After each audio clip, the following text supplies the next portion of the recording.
Hello everyone, हमारे इस book का जो लास्ट चैप्टर है वो ऑलमोस्ट हमारा कंप्लीट हो चुका है और अब हमें सिर्फ कुछ रिमेनिंग क्वेश्चंस है उनको देखना है और उसके बाद आपका चैप्टर कंप्लीटली आपने थ्योरी भी पढ़ लिया होगा और उसी के साथ आपने उसको रिवाइज भी कर लिया होगा। So I Lavina Kumawat welcoming you all at Scoreshala.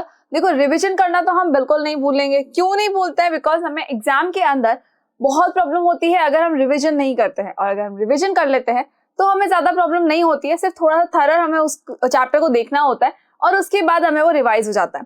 तो बस सिंपल सी चीज है, हमने थ्योरी पार्ट कंप्लीट किया, अब हम रिवीजन कर रहे हैं और उसके अंदर सिर्फ कुछ ही रिमेनिंग क्वेश्चंस रह गए हैं।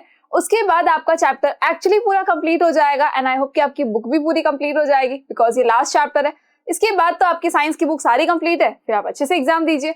सो रिमेनिंग क्वेश्चन में जो फर्स्ट क्वेश्चन है that is explain any one method of crop production which ensures high yield। क्या पूछा है इन्होंने पूछा है क्रॉप प्रोडक्शन का एक मेथड बताना है। अब इस चैप्टर के अंदर मेनली हमने दो चीजों के बारे में पढ़ा था। एक हमने पढ़ा था एग्रीकल्चर के बारे में, एक तो हमने पढ़ा एग्रीकल्चर के बारे में, और एक हमने क्या पढ़ा, एक हमने पढ़ा एनिमल हस्बेंड्री के बारे में, एनिमल हस्बेंड्री के बारे में। लेकिन इन दोनों को ही हमने क्यों पढ़ा, एनिमल हस्बेंड्री, इन दोनों को ही हमने क्यों पढ़ा? इनको हमने इसलिए पढ़ा बिकॉज जितनी ज्यादा पॉपुलेशन इंक्रीज हो रही है उतनी ही ज्यादा हमारी फूड की डिमांड भी इंक्रीज हो रही है, और जितनी ज्यादा फूड की डिमांड इंक्रीज होगी हमें हमारे फूड रिसोर्सेज को थोड़ा सा इंप्रूव करना पड़ेगा।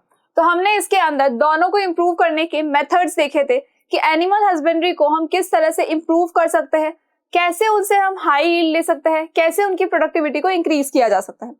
वैसे ही हमने एग्रीकल्चर यानी क्रॉप के बारे में भी पढ़ा था कि कल्टीवेशन के टाइम पे हम ऐसा क्या करें कि हमारी जो क्रॉप प्रोडक्टिविटी है वो एकदम से इंक्रीज हो जाए और हम उसी सेम लैंड एरिया के अंदर हमें ज्यादा क्रॉप मिले। तो एनिमल हस्बेंड्री को अगर हम अभी हटा दें बिकॉज हमारे इस क्वेश्चन के अंदर इसके बारे में नहीं पूछा है, लेकिन एग्रीकल्चर के अंदर जो आप क्रॉप लगाते हो, जो फार्मर्स क्रॉप लगाते हैं, उसकी प्रोडक्टिविटी को बढ़ाने के लिए वी हैड थ्री मेथड्स थी और हमें तीनों को इंप्रूवमेंट की जरूरत थी।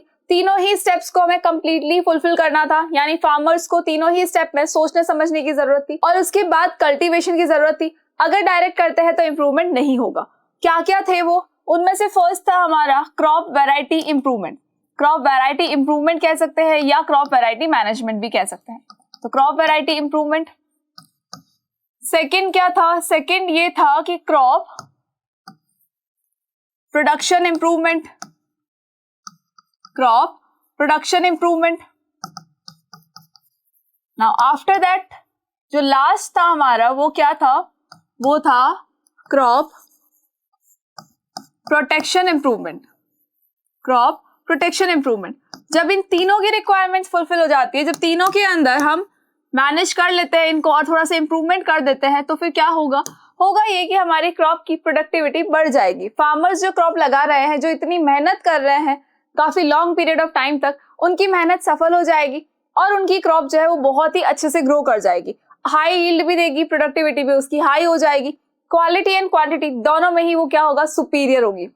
अब इन तीनों का मतलब क्या है? तो इन तीनों का मतलब ये है कि भाई क्रॉप वैरायटी इंप्रूवमेंट, जब हम सीड लगाते हैं यानी जब हम क्रॉप के बारे में सोचते हैं तो एक बहुत बड़ी प्लानिंग की जाती है। एज आई टोल्ड यू कि जैसे आप एग्जाम की प्लानिंग करते हो वैसे ही जब क्रॉप को लगाया जाता है उससे पहले बहुत सारी प्लानिंग की जाती है। उस बहुत सारी प्लानिंग में सबसे पहली चीज ये आती है कि सीड जो होगा वो कौन सी क्वालिटी का होगा, क्या वो हाइब्रिड सीड होगा या वो नॉर्मल क्वालिटी का सीड होगा या ऐसा कोई सीड जो क्वालिटी वाइज बहुत ही अच्छा है, उस सीड का इस्तेमाल किया जाएगा।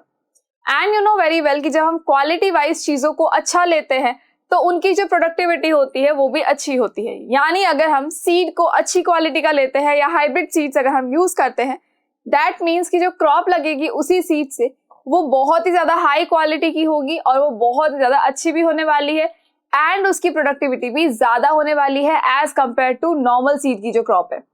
फाइन। इसके बाद हमने इसी के अंदर देखा था कि क्रॉपिंग के कुछ मेथड्स होते हैं, कुछ क्रॉपिंग पैटर्न्स होते हैं, क्रॉप को लगाने के कुछ पैटर्न्स होते हैं।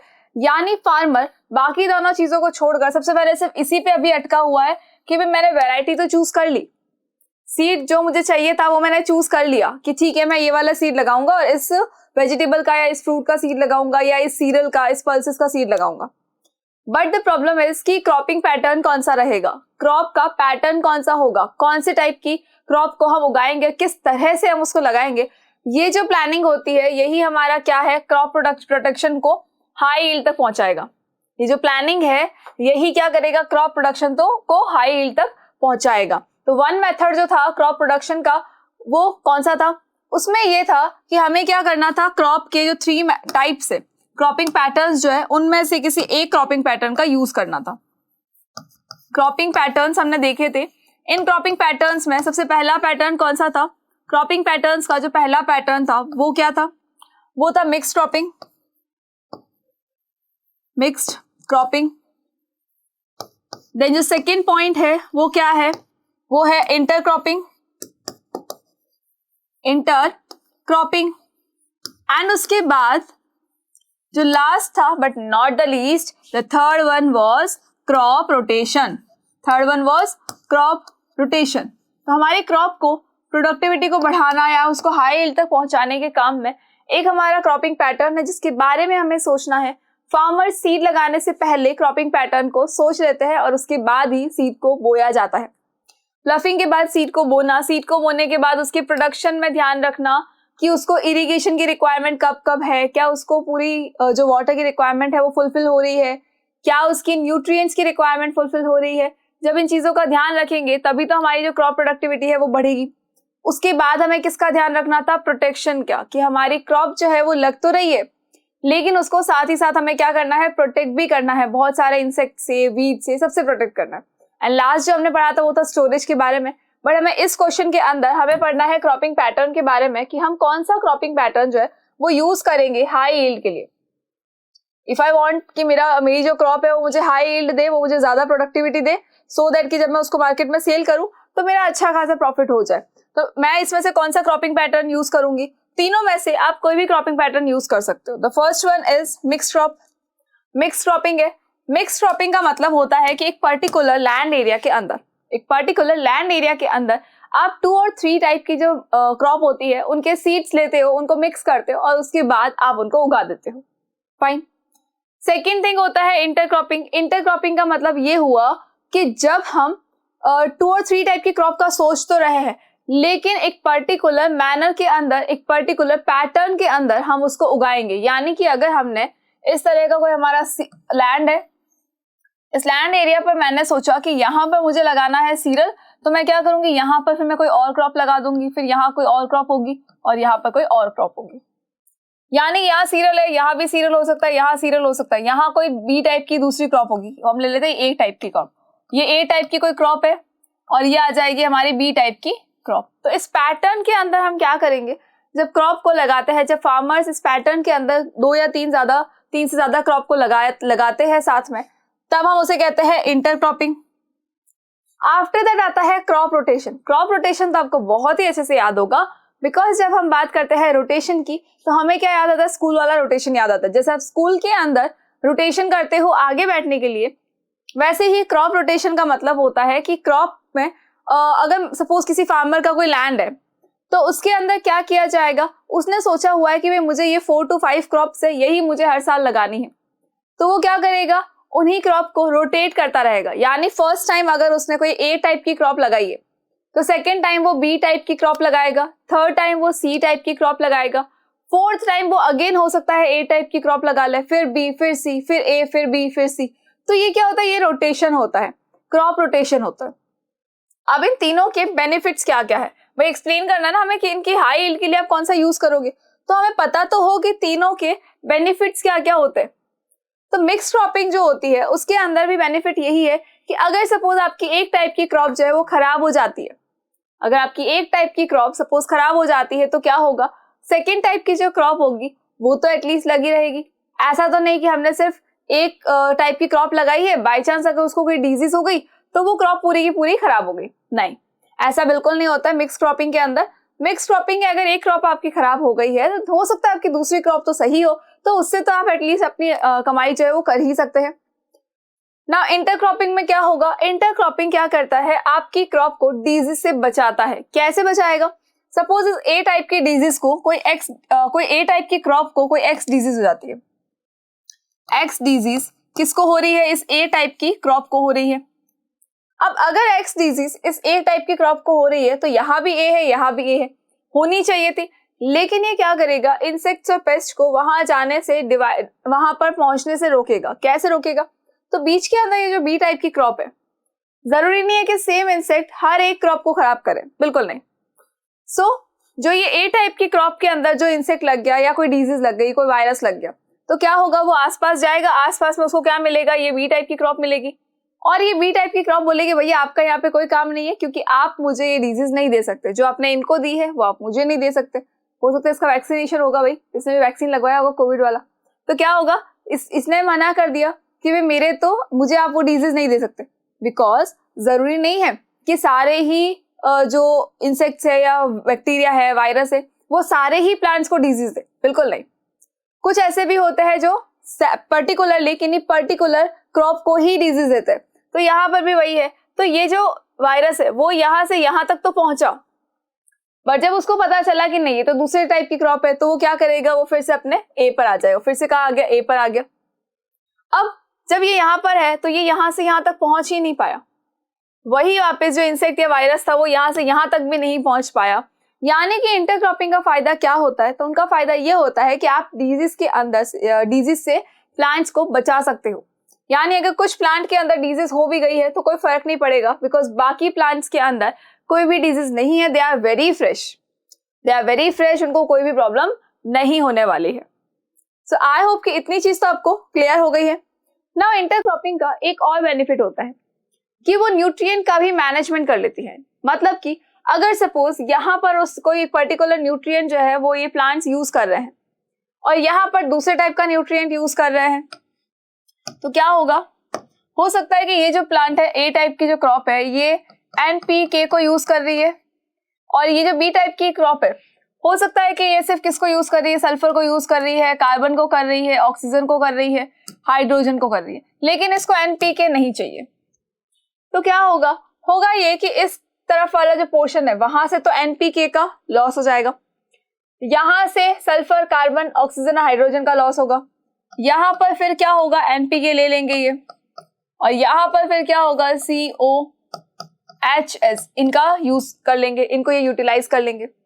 लेकिन जब लास्ट के अंदर प्लफिंग की जाएगी, अगेन जब ये इनकी हार्वेस्टिंग हो जाएगी, सब कुछ हो जाएगा, उसके बाद जब प्लफिंग की जाएगी तो उस प्लफिंग के टाइम पे क्या होगा? पूरी जो सॉइल है वो एक दूसरे में मिक्स हो जाएगी, और ये जो न्यूट्रिएंट्स है ये अभी भी उसके अंदर प्रेजेंट होंगे। ऐसा नहीं है कि सारे न्यूट्रिएंट खत्म हो गए हैं, कुछ पर्टिकुलर टाइप के न्यूट्रिएंट खत्म हुए हैं, और हो सकता है कि उनके अंदर कुछ बैक्टीरिया ऐसे आ जाए जो क्या करे? फिर से उन न्यूट्रिएंट की को रिप्लेनिश कर दे, या हम मैन्योर दे दे तो न्यूट्रिएंट जो है वो कंटिन्यूअसली रिप्लेनिश होते रहेंगे। Now come to the crop rotation. Crop rotation क्या था? कि क्रॉप का रोटेशन हो रहा है। सपोज एक फार्मर है हमारे पास में, हमने जब उन फार्मर से बात की तो उन्होंने बताया कि भाई मैंने जो है जब हमने बात की थी, फर्स्ट मीटिंग जब हमारी हुई थी उनके साथ में, तो उस फर्स्ट मीटिंग में फार्मर ने बताया कि भाई मैंने एक्स टाइप की क्रॉप लगाई है, कोई बात नहीं। फिर जब कुछ टाइम बाद हमारी सेकेंड मीटिंग हुई उन फार्मर से, तो पता चला कि उन्होंने क्या किया? वाई टाइप की क्रॉप लगाई है। थर्ड टाइम फिर हमारी मीटिंग हुई, अब उन्होंने क्या किया? इस बार जेड टाइप की क्रॉप लगाई है, कोई बात नहीं, हो सकता है वो हर साल चेंज करते होंगे। फिर जब फोर्थ टाइम मीटिंग हुई हमारी, तो उसने बोला मैंने फिर एक्स टाइप की क्रॉप लगा दी। आई वॉज ओके कि चलो ठीक है, एक चीज को रिपीट कर लिया। फिर फिफ्थ टाइम हुआ, फिफ्थ टाइम जब हमने मीटिंग की उनसे, तो उन्होंने वाई टाइप की क्रॉप लगाई। नाउ आई वॉज कंफ्यूज्ड कि क्या चक्कर है भाई, पहले एक्स वाई जेड, अब एक्स वाई, ये क्या है? क्या ये कंटिन्यूअस पैटर्न चल रहा है कोई? क्या ये मैथ्स का पैटर्न चल रहा है? मैथ्स में होता है ना एक पैटर्न, कैसा होता है? सपोज ये ट्राइंगल है, ये सर्कल है, और ये है स्टार, और उसके बाद बॉक्स में फिर बना दिया एक ट्राइंगल, फिर बना दिया एक सर्कल, और अब बोला है कि इसके बाद क्या आप बताओ। तो आप क्या करते हो? ये पैटर्न को कंप्लीट करते हो। यहाँ स्टार हो जाएगा, फिर ट्राइंगल आ जाएगा, फिर सर्कल आ जाएगा, फिर स्टार आ जाएगा। लेकिन ये तो मैथ्स का कोई पैटर्न भी नहीं है। तो फिर यहाँ पर ये X Y Z X Y ये क्यों हुआ? ये इसलिए कि ये जो फार्मर है वो क्या कर रहे हैं? ये फार्मर कर रहे हैं क्रॉप रोटेशन, बिकॉज इनको पता है कि क्रॉप रोटेशन के बहुत सारे बेनिफिट्स होते हैं। क्रॉप रोटेशन के बेनिफिट में सबसे पहला तो क्या आता है? वही न्यूट्रिएंट्स की रिक्वायरमेंट फुलफिल रहती है। न्यूट्रिएंट्स के लिए कभी भी फर्टिलाइजर की यूज करने की जरूरत नहीं पड़ती। सपोज एक ऐसा प्लांट है, सपोज हमने लिया सीरियल प्लांट, ठीक है, हमने लिया सीरियल का मतलब हमने वीट लगाया। अच्छा, इस फार्मर की बात कर लेते हैं। इन्होंने क्या किया? वीट लगाया। वीट जो होता है वो नाइट्रोजन को एब्जॉर्ब करता है, नाइट्रोजन कंपाउंड्स को लेता है, इसको नाइट्रोजीनियस कंपाउंड्स की रिक्वायरमेंट होती है। अब क्या हुआ, इसने क्या किया, सॉइल में से जो नाइट्रोजन था वो तो यूटिलाइज कर लिया। जब सॉइल में से नाइट्रोजन को यूटिलाइज कर लिया तो अब हमने देखा कि भाई सॉइल के पास तो नाइट्रोजन है ही नहीं, तो इस फार्मर ने क्या किया कि नेक्स्ट टाइम पर एक लेगुमिनस प्लांट लगाया। लेग्यूम्स होते हैं, लेगुमिनस प्लांट्स होते हैं, तो लेगुमिनस प्लांट लगाया इन्होंने। उस लेगुमिनस प्लांट ने क्या किया, उस लेगुमिनस प्लांट की जड़ों के अंदर यानी रूट नोड्यूल्स के अंदर क्या होता है, राइजोबियम नाम का एक बैक्टीरिया होता है, और वो राइजोबियम क्या करता है, वो नाइट्रोजीनियस कंपाउंड्स बनाता है। तो ये नाइट्रोजीनियस कंपाउंड्स क्या करेंगे, ये सॉइल के अंदर मिक्स हो जाएंगे और अब फिर से सॉइल रिप्लेनिश हो चुकी है। यानी जब हमने फर्स्ट टाइम मीटिंग की थी और जब इन्होंने बोला कि भाई मैंने वीट लगाया है, इसका मतलब उस टाइम पे क्या हो रहा था, सॉइल से नाइट्रोजन जो थी वो जा रही थी। लेकिन जब हमने नेक्स्ट टाइम उनसे मिले, हम नेक्स्ट टाइम जब उनसे मीट कर रहे थे तो उन्होंने बताया कि इस बार हमने क्या लगाया, लेगुमिनस प्लांट्स लगाए हैं, बिकॉज नाइट्रोजन ऑलरेडी यहाँ पे कम हो चुकी है। अब हमें क्या करना है, मैं ये चाह रहा हूँ कि भी फर्टिलाइजर की रिक्वायरमेंट ना हो, मैन्योर भी नहीं डालूं और मेरा काम डायरेक्ट हो जाए। तो क्या होगा, हम ये करेंगे कि लेगुमिनस प्लांट्स लगा देंगे। उस लेगुमिनस प्लांट के ऊपर यानी रूट नोड्यूल्स के अंदर जो बैक्टीरिया प्रेजेंट होंगे वो क्या करेंगे, बैक्टीरिया वो आसपास की नाइट्रोजन लेंगे और उसका नाइट्रिफिकेशन कर देंगे, नाइट्रोजीनियस कंपाउंड्स में उनको कन्वर्ट कर देंगे, and after converting into nitrogenous compounds plants will absorb them. Plants उसको एब्जॉर्ब कर लेगा और अपने लिए खाना बना लेगा, अपने लिए यूटिलाइज कर लेगा उसको। तो ये जो वे होता है इसी को हम कहते हैं क्रॉप रोटेशन, सो दैट कि न्यूट्रिएंट्स का रिप्लेनिशमेंट होता रहे, सॉइल के अंदर न्यूट्रिएंट जो है वो रिप्लेनिश होते रहे कंटिन्यूअसली। ऐसा नहीं कि भाई एकदम से खत्म हो गए हैं तो हमारी सॉइल जो बैरन हो चुकी है, नहीं। तो कंटिन्यूअसली क्या होना चाहिए, हमारी जो सॉइल है उसके अंदर सारे न्यूट्रिएंट्स का रिप्लेनिशमेंट होना चाहिए, और वो कैसे होता है, वो क्रॉप रोटेशन से होता है। नेक्स्ट थिंग कि क्रॉप रोटेशन जो है वो क्रॉप को डिजीज से भी बचाता है, प्लस सॉइल एरोजन को भी प्रिवेंट करता है। सॉइल एरोजन को भी ये प्रिवेंट करता है, ये सॉइल एरोजन भी होने नहीं देता। नाउ आई होप कि ये क्वेश्चन आपको क्लियर हो गया होगा। So it will be the answer if you want in theory part, otherwise explanation हो चुका है और आप आंसर बहुत अच्छे से लिख सकते हो। यू नो वेरी वेल कि कैसे हमें आंसर लिखना है। So you can take also screenshot also, कि आप एक स्क्रीनशॉट ले लीजिए ताकि आपको पता रहे कि किस तरह से आपको आंसर लिखना है। चले, now the next question is why are manures and fertilisers used in fields. Manures और फर्टिलाइजर्स का यूज क्यों किया जाता है खेतों के अंदर। बेसिकली मैन्योर होता क्या है, तो वी नो वेरी वेल कि मैन्योर और फर्टिलाइजर अगर हम देखें तो हम उनको क्या कहेंगे कि भाई ये दोनों क्या है, ये खाद है। सिंपल सी चीज है, खाद है। ये वो न्यूट्रिएंट है जो प्लांट बॉडी को रिक्वायर्ड होता है, यानी कि प्लांट बॉडी को फूड कहाँ से मिलेगा, वो अपना खाना खुद बनाते हैं, लेकिन खाना बनाने के लिए एक इंग्रेडिएंट आता है जो कि है न्यूट्रिएंट। वो न्यूट्रिएंट कहाँ से लाते हैं, तो सॉइल के अंदर जो न्यूट्रिएंट मिक्स होते हैं वो वाटर के अंदर डिसॉल्व हो जाते हैं, और डिसॉल्व फॉर्म में प्लांट बॉडी क्या करेगी, उस न्यूट्रिएंट को एब्जॉर्ब कर लेगी, तो उनको न्यूट्रिएंट्स क्या होंगे, मिल जाएंगे। फाइन, अब वो न्यूट्रिएंट्स की रिक्वायरमेंट क्यों है, तो उनकी बॉडी को प्रॉपर ग्रोथ चाहिए, डेवलपमेंट चाहिए, वो डिजीज फ्री रहना चाहते हैं, वो अपने आप में वीकनेस नहीं चाहते। दैट इज वाई हमें क्या करना पड़ेगा, उनको न्यूट्रिएंट्स को प्रोवाइड करवाना पड़ेगा। या हम ये चाहते हैं कि जो हमारी क्रॉप है उसकी प्रोडक्टिविटी बढ़े, और इतनी बढ़े कि हमारे पूरे साल की जो कमाई है वो उस एक ही क्रॉप में हो जाए, तब भी क्या किया जाता है, मैन्योर और फर्टिलाइजर दिया जाता है, यानी कि प्लांट बॉडी को भी न्यूट्रिएंट्स प्रोवाइड किए जाएंगे। अब अगर आपको बॉडी को बिल्ड करना है सपोज, तो आप क्या करोगे, क्या आप अच्छी प्रोटीन रिच डाइट नहीं लोगे, बिल्कुल लेंगे, बहुत सारी चीजें हम लेंगे, सारे न्यूट्रिएंट्स भी हम लेंगे। क्यों ले रहे हैं सारे न्यूट्रिएंट्स, बिकॉज हमारी बॉडी को क्या करना है, अच्छे से ग्रोथ करनी है। तो प्लांट बॉडी को भी अगर डिजीज से प्रोटेक्ट रहना है, अगर उनको ग्रोथ करनी है, डेवलपमेंट करना है, तो क्या होगा, उनको भी न्यूट्रिएंट्स की रिक्वायरमेंट है, जैसे कि ह्यूमन बॉडी को है वैसे ही इनको भी है। तो न्यूट्रिएंट्स में हम प्लांट बॉडी को देते हैं manures and fertilisers, but manure जो होता है वो नेचुरल होता है। मैन्योर क्या होती है, नेचुरल खाद होती है, जो कि कभी भी फैक्ट्रीज के अंदर नहीं बनेगी। ये कहाँ बनेगी, ये हमारे एटमॉस्फेयर के अंदर, ये हमारे एनवायरनमेंट के अंदर बनेगी। एटमॉस्फेयर नहीं बोल सकते, हमारे एनवायरनमेंट के अंदर बनेगी ये। अब एनवायरनमेंट में ये मैन्योर कहाँ बनेगी और इसमें से क्या क्या बनेगा, तो ये एनवायरनमेंट के अंदर ये मैन्योर बनती है हमारे कंपोस्ट पिट के अंदर। कंपोस्ट पिट में बन सकती है, या हम इसको बोल सकते हैं वर्मी कंपोस्टिंग। बेसिकली क्या किया जाता है, एक पिट लिया जाता है, एक गड्ढा खोदा जाता है और उस गड्ढे के अंदर जो ह्यूमन वेस्ट है, ह्यूमन एक्सक्रीटा है, एनिमल एक्सक्रीटा है, प्लांट बॉडी जो डेड हो जाती है, डेड लीव्स हो गई, डेड ब्रांचेस हो गई, उन सबको लिया जाता है, उसके अंदर गाड़ दिया जाता है। और प्लस हमारा जो किचन का वेस्ट होता है उसको भी क्या करते हैं, इसके अंदर लाकर गाड़ देते हैं। जब इसके ये पूरा भर जाएगा, भरने के बाद इसको ढक दिया जाता है। ढकने के बाद में क्या होगा, धीरे धीरे धीरे इसके अंदर कौन वर्क करेगा, इसके अंदर करेंगे डिकम्पोजर्स वर्क। इसके अंदर जो डिकम्पोजर्स प्रेजेंट होंगे वो क्या करेंगे, डिकम्पोजर्स वो इस पूरे फूड का, यानी ये जो जितना भी किचन वेस्ट आया, ह्यूमन एक्सक्रीटा आया या अदर वेस्ट आया, उसको डिकम्पोज करने का काम करेंगे।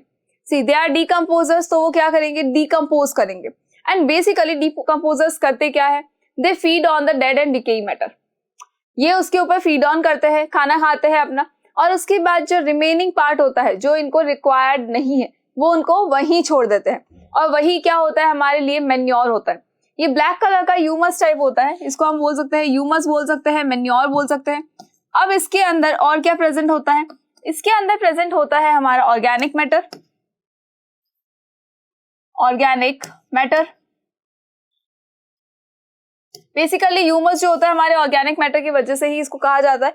अब जो ये मैन्योर है उसके अंदर क्या आया, ऑर्गेनिक मैटर आया, और इसके अंदर क्या आएगा, इसके अंदर आ जाएंगे न्यूट्रिएंट्स। जो हमारा मैन्योर है उसके अंदर क्या आया, ऑर्गेनिक मैटर आया और न्यूट्रिएंट्स आ गए।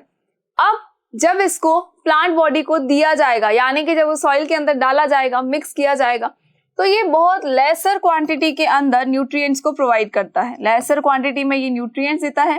दैट इज व्हाई इसको ज्यादा क्वांटिटी में डालने की जरूरत होती है। अगर सॉइल के अंदर थोड़ा सा मैन्योर डालेंगे तो कोई फर्क नहीं पड़ेगा, बिकॉज उसके अंदर क्या है, न्यूट्रिएंट्स बहुत कम है। लेकिन अगर सॉइल के अंदर ज्यादा क्वांटिटी में मैन्योर डालेंगे तो क्या होगा, तो होगा ये कि ज्यादा क्वांटिटी में मैन्योर डालने से उस सॉइल की फर्टिलिटी जो है वो धीरे धीरे धीरे इंक्रीज हो जाएगी, और उस सॉइल के ऊपर लगने वाली जो क्रॉप है उसको भी अच्छी क्वालिटी के न्यूट्रिएंट्स मिल जाएंगे। केमिकल वाले न्यूट्रिएंट्स नहीं, अच्छी क्वालिटी के न्यूट्रिएंट्स मिल जाएंगे। दैट इज व्हाई मैन्योर का यूज किया जाता है।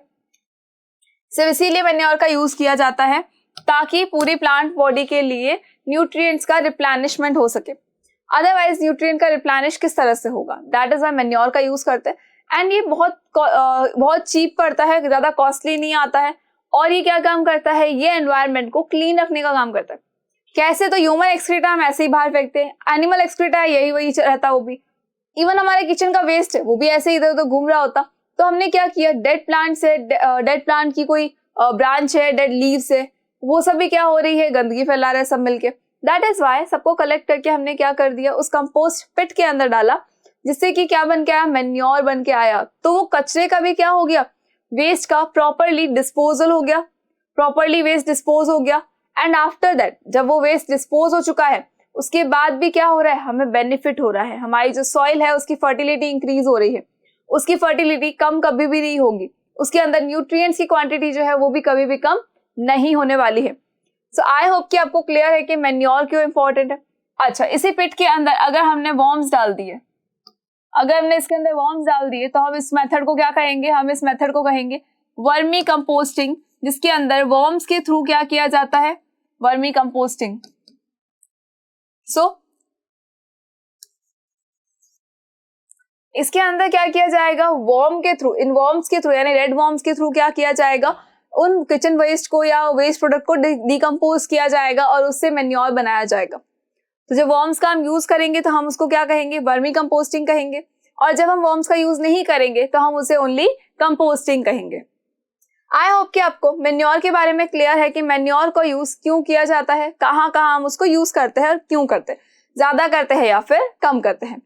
Now come to the fertilisers.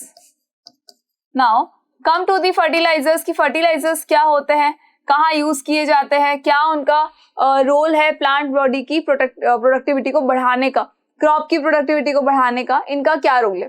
तो फर्टिलाइजर्स जो होते हैं वो बेसिकली बनाए जाते हैं फैक्ट्रीज के अंदर। फर्टिलाइजर्स फैक्ट्रीज के अंदर बनाए जाते हैं और विद केमिकल बनाए जाते हैं, यानी कि इनके अंदर क्या होता है, केमिकल होता है। इनके अंदर क्या होगा, केमिकल होगा। जो हमारे फर्टिलाइजर्स होते हैं, जो फार्मर्स फर्टिलाइजर यूज करते हैं, अपनी क्रॉप प्रोडक्टिविटी को एकदम से बढ़ाने के लिए, हाई यील्ड के लिए, वो फैक्ट्रीज के अंदर बनाए जाते हैं और वो केमिकल से बने होते हैं। यानी कि हर एक फर्टिलाइजर के अंदर केमिकल जरूर होगा। अब अगर इसके अंदर केमिकल है तो जो ड्रॉबैक्स है वो क्या हो सकते हैं और इससे बेनिफिट क्या होंगे। बेसिकली जो फर्टिलाइजर है वो यूज किया जाता है किसके लिए, बिकॉज इसके अंदर क्या होता है, न्यूट्रिएंट्स जो है वो ज्यादा क्वांटिटी में होते हैं, न्यूट्रिएंट्स इन ग्रेटर क्वांटिटी। इसके अंदर जो न्यूट्रिएंट्स होते हैं वो ज्यादा क्वांटिटी के अंदर होते हैं as compare to manure. Manure में कम क्वांटिटी में थे न्यूट्रिएंट्स और वो कम प्रोवाइड कर रहा था, लेकिन एज कंपेयर टू फर्टिलाइजर इसके अंदर न्यूट्रिएंट की क्वांटिटी बहुत ज्यादा होती है और ये न्यूट्रिएंट्स जो होते हैं वो क्या करते हैं, वो प्लांट को ग्रोथ करवाने का काम करेंगे, प्लांट के डेवलपमेंट में काम करेंगे। लेकिन इसके अंदर ऑर्गेनिक मैटर नहीं होता है, no organic matter, no organic matter, but still इसका यूज किया जाता है। क्यों किया जाता है, बिकॉज ये इंस्टेंट रिजल्ट देता है और ये बहुत ही फास्ट प्रोसेस है। इंस्टेंट रिजल्ट, फास्ट प्रोसेस है, ये बहुत ज्यादा फास्ट प्रोसेस है और इस फास्ट प्रोसेस की वजह से इसका यूज किया जाएगा कि भाई जब रिक्वायरमेंट है इनको न्यूट्रिएंट्स की तो हम क्या करें, थोड़ा सा फर्टिलाइजर दे दे। कम क्वांटिटी में अगर फर्टिलाइजर देंगे तब भी हमें रिजल्ट यही मिलेगा, अच्छा रिजल्ट मिल जाएगा। दैट इज वाई फर्टिलाइजर को अगर हमने थोड़ा भी यूज किया है तो क्या होगा, हमारी जो सॉइल है वो एक बार के लिए फर्टाइल हो जाएगी, प्लांट बॉडी जो है वो अच्छे से ग्रोथ करेगी, अच्छे से डेवलपमेंट कर पाएगी और इस डेवलपमेंट की वजह से ही क्या किया जाता है, फर्टिलाइजर का यूज किया जाता है। अब अगर किसी को चाहिए कि नहीं मेरी क्रॉप तो बहुत अच्छे से होनी चाहिए, बहुत ज्यादा होनी चाहिए, तो वो किसका यूज करेगा, फर्टिलाइजर का यूज करेगा। लेकिन अगर बैलेंस बना के रखना है तो हमें मैन्योर और फर्टिलाइजर दोनों का ही लिमिटेड क्वांटिटी में यूज करना होता है, दोनों को बैलेंस करके फिर यूज करना होता है सो दैट कि सॉइल के अंदर ऑर्गेनिक मैटर भी मिल जाए। ऐसा नहीं हो कि उसके अंदर ऑर्गेनिक मैटर नहीं है और उसके अलावा ऑर्गेनिक मैटर के साथ साथ न्यूट्रिएंट्स भी मिले, सो प्लांट बॉडी जो है वो अच्छे से ग्रो कर जाए। लेकिन दोनों का बैलेंस क्यों बनाना है, मैन्योर और फर्टिलाइजर का, वो सिर्फ इसलिए कि मैन्योर जो होता है उसके अंदर सारे न्यूट्रिएंट्स कम क्वांटिटी में होते हैं तो वो कम क्वांटिटी में ही दे पाते हैं प्लांट्स को, लेकिन फर्टिलाइजर के अंदर न्यूट्रिएंट्स की क्वांटिटी ज्यादा होती है, दैट इज वाई ये ज्यादा क्वांटिटी में न्यूट्रिएंट प्रोवाइड कर पाएंगे। लेकिन अगर मैन्योर नहीं दोगे तो क्या होगा, ऑर्गेनिक मैटर नहीं आएगा। क्यों नहीं आएगा organic matter, because only fertiliser देने से, इसके अंदर तो ऑर्गेनिक मैटर है ही नहीं, फर्टिलाइजर के अंदर तो ऑर्गेनिक मैटर है ही नहीं, तो ओनली फर्टिलाइजर देने से क्या ऑर्गेनिक मैटर मिलेगा, नहीं मिलेगा। तो सॉइल के अंदर ऑर्गेनिक मैटर की भी रिक्वायरमेंट होती है, ऐसा नहीं कि ओनली न्यूट्रिएंट्स की रिक्वायरमेंट है, बिल्कुल भी नहीं। ऑर्गेनिक मैटर की भी रिक्वायरमेंट है, न्यूट्रिएंट की भी रिक्वायरमेंट है। प्लांट बॉडी को अगर अच्छे से ग्रो करना है, अच्छे से डेवलप करना है तो उनको मैन्योर और फर्टिलाइजर देना पड़ेगा। क्यों देना पड़ेगा, तो भैया जैसे हमारी बॉडी के अंदर फूड देना पड़ता है, हमें खाना खाना पड़ता है, पिज्जा बर्गर खाने पड़ते हैं, दाल चावल खाने पड़ते हैं, रोटी सब्जी खाते हैं, हम मिल्क लेते हैं ताकि हमारी बैलेंस डाइट हो सके। पिज्जा बर्गर बैलेंस डाइट में बेसिकली नहीं आता है, लेकिन हम इसे अवॉइड थोड़ी ना करते हैं, हम तो उसको खाते हैं। तो हम बैलेंस डाइट क्यों लेते हैं, ताकि हमारी बॉडी को सारे न्यूट्रिएंट्स मिले और हम डिजीज फ्री रहे, हम हेल्दी रहे, हमारे अंदर वीकनेस ना आए। तो वैसे ही प्लांट बॉडी में भी है, जब उनको मैन्योर और फर्टिलाइजर की फॉर्म में न्यूट्रिएंट्स प्रोवाइड हो जाएंगे तो उन न्यूट्रिएंट्स की वजह से प्लांट बॉडी जो है वो खराब नहीं होगी, उसके अंदर कोई डिजीज नहीं लगेगी और वो हेल्दी भी रहेगी और वो बहुत ही प्रॉपरली, बहुत ही अच्छे से ग्रोथ एंड डेवलपमेंट भी करेगी। सो आई होप कि आपको ये क्वेश्चन क्लियर हो गया होगा। Now come to the next question. ये आपका आंसर है जिसको कि आप स्क्रीनशॉट लेके रख सकते हो। ये भी आपका इसके बाद का आंसर है कि हमें अगर हाई यील्ड चाहिए तो हमें क्या करना पड़ेगा, मैन्योर और फर्टिलाइजर को कॉम्बिनेशन में यूज करना पड़ेगा। So now come to the next question and next question is what are the advantages of intercropping and crop rotation.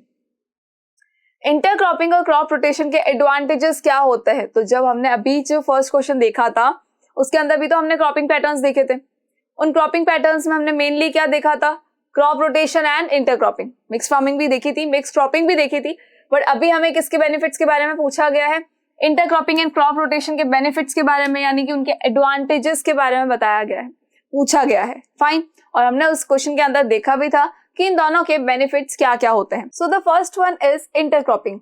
अब ये जो इंटरक्रॉपिंग है ये क्या होती है, तो हमें पता है कि इंटरक्रॉपिंग का मतलब है कि हम क्या कर रहे हैं, हम प्लांट को उगाने के साथ साथ में उनकी मिक्स क्रॉपिंग भी कर रहे हैं। लाइक एक ही लैंड के ऊपर हमने सिर्फ एक क्रॉप को नहीं लगाया, हमने 2 और मोर क्रॉप को लगाया, भाई ये तो मिक्स्ड क्रॉपिंग भी होती है, लेकिन इसके अंदर थोड़ा सा डिफरेंस है कि हम क्या कर रहे हैं, एक पैटर्न के अंदर लगा रहे हैं, एक पैटर्न के अंदर हम इंटरक्रॉपिंग कर रहे हैं। मतलब अगर हम एक लैंड के ऊपर, जैसे कि हमने अभी देखा था फर्स्ट क्वेश्चन के अंदर, लैंड के ऊपर हमने क्या किया, कुछ पार्टीशन कर दिए, इस लाइन के अंदर हमने ए टाइप की क्रॉप लगाई, इस लाइन में हमने बी टाइप की क्रॉप लगाई, नेक्स्ट लाइन में अगेन हमने ए टाइप की क्रॉप लगा ली और नेक्स्ट लाइन में अगेन हमने बी टाइप की क्रॉप लगा ली। दैट मीन्स कि हम क्या कर रहे हैं, एक पैटर्न के अंदर मिक्स क्रॉपिंग कर रहे हैं, एक पैटर्न लगा किया है हमने, उसी के अकॉर्डिंग हम 2 और मोर क्रॉप्स लगा रहे हैं। इससे बेनिफिट क्या बताया था मैंने आपको, इससे बेनिफिट ये होता है कि सॉइल की फर्टिलिटी तो इंक्रीज होती ही है, साथ ही साथ न्यूट्रिएंट्स की कभी भी कमी नहीं होती है।